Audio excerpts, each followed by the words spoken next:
Lesson 171. Esta. Okay, in this lesson, we're going to learn a special type of adjective called a demonstrative adjective. And it's este and esta, and it's going to mean this. So in this lesson, we're going to learn how to say things like this car, this salad, this sandwich, things like that. It's a demonstrative adjective. Antonio, looking at the chart down below, this looks just like the previous adjectives we've learned, except for one difference. Can you take a moment and tell us about the different forms of este and esta? We have first este, which is a masculine singular. In this case, the only difference is that even though this one is masculine, it does not end in the letter O, but it ends on the letter E instead. Okay. Now, we would expect it to be esto, right? If you wanted to make it sort of a pattern like the previous ones. Why isn't it esto instead of este? Well, actually, esto is also another way of translating the word this. It's just that it's different kind of this, which we are not going to go into in this book. The more basic way of the word this is the one that we're learning in this book, which is este, the one that ends in the letter E. I think when you say esto, that's what you would call a demonstrative pronoun, right? That is when we're talking about something and you know what that something is, and that you don't need to say it. Like, for example, I like this.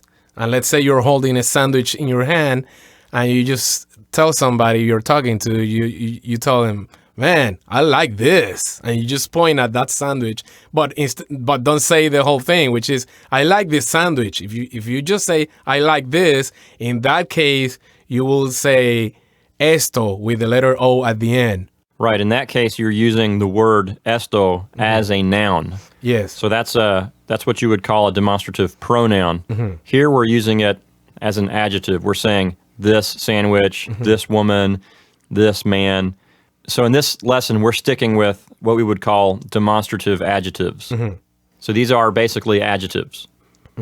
So we have to memorize the forms. Why don't you just read this chart for us so we can sort of memorize the different forms of this? We have este, as we just said. Then esta, which is the feminine singular. That one does end in the letter A. Then we have the masculine plural, estos. In that case, we do finish it with OS, as in many nouns and adjectives we've learned so far.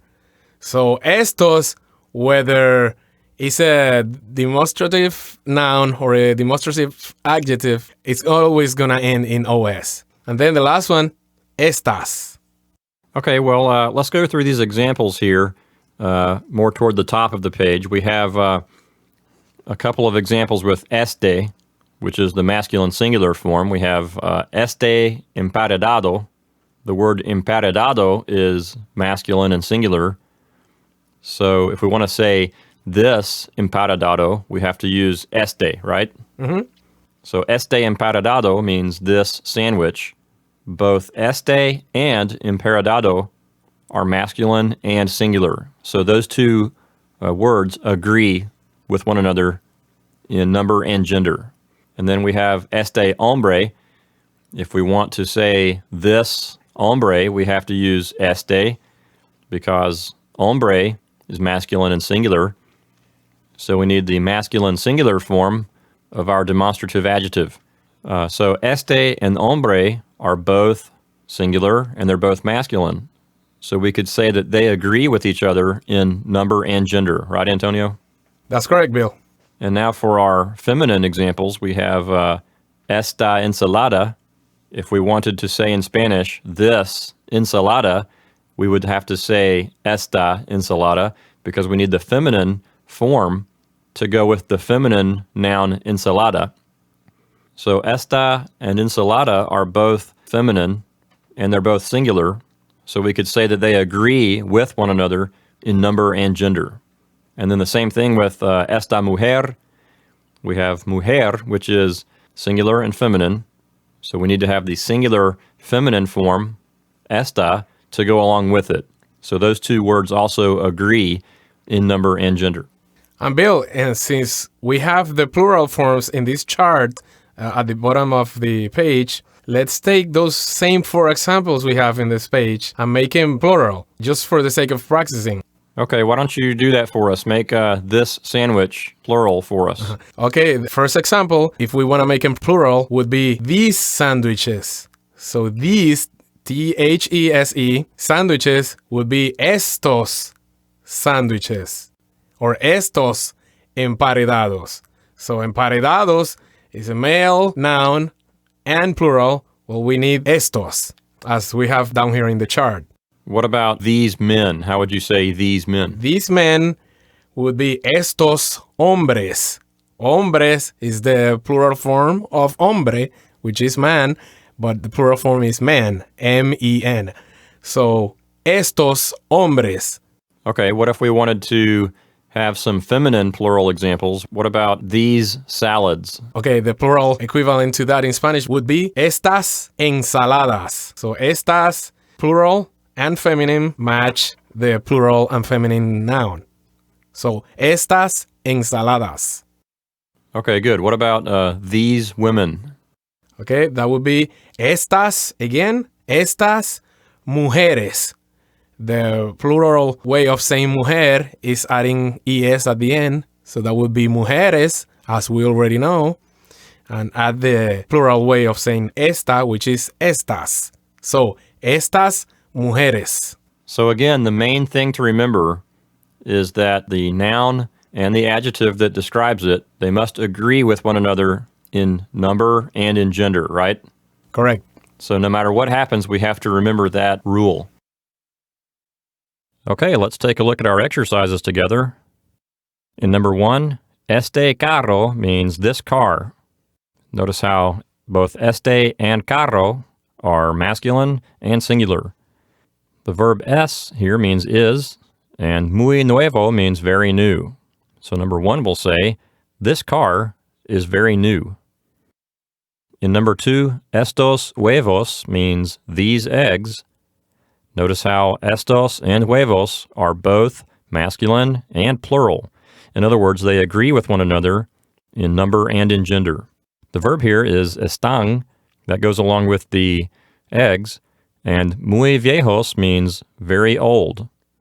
Again, notice that the adjective viejos, that's the adjective describing huevos, and it is also masculine and plural. So estos, huevos, and viejos, all three agree with one another in number and in gender. In number 3, esta ensalada means this salad. Esta is the verb, that means is, and vieja means old. So number 3 will say, this salad is old. So number 3 is interesting because it has esta, which means this, and it has the verb está. Now keep in mind that the word esta has the accent on the first syllable, and está has the accent on the second syllable. And on the verb está, the accent is actually even written in. It's a written accent over the second syllable. And furthermore, esta, ensalada, and vieja, all three agree with one another in number and in gender. They're all plural, and they're all feminine. Moving on to number 5, we have yo quiero comprar. That means I want to buy. And then we have este carro nuevo. All three of these words are masculine and singular. Este means this, carro means car, and nuevo, of course, is the adjective, and that describes carro. So number 5 will say, I want to buy this new car. In number 6, we have a me gusta type statement. The subject of the sentence is the vegetales, the vegetables, but they're not just any vegetables, they're estos vegetales, these vegetables. Notice how estos and vegetales are both masculine and plural. In other words, they agree with each other in number and in gender. The verb here is gustan, that's third person plural. Les means to them. No is here to negate the statement. And a mis hijos means to my children. So number 6 literally might say, these vegetables are not pleasing to them, to my children. But we'll really translate it like this. My children do not like these vegetables. In number 7, mi amigo quiere means my friend wants. Comer is an infinitive that means to eat. And un emparedado means a sandwich. So number 7 will say, my friend wants to eat a sandwich. In number 8, the word señor can mean things like sir or mister. In this case, we're going to translate it as sir because you're using it as a name by which to call out to someone. And then after the word señor, we have a me gusta type of statement. Esta ensalada means this salad. Notice how both esta and ensalada are feminine and singular. And gusta is the verb here. That's third person singular. Me means to me. No is here to negate our me gusta type statement.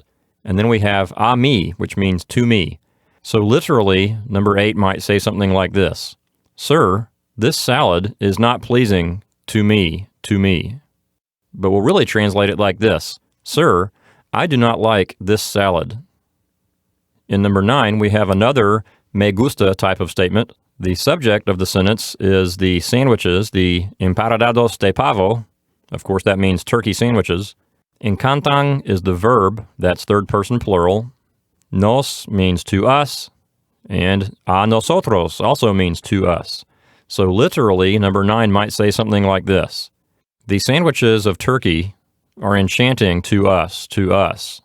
But the way we'll really translate it is like this. We love turkey sandwiches.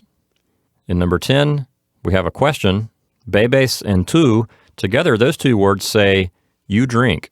Jugo de naranja means orange juice, and todos los días means every day.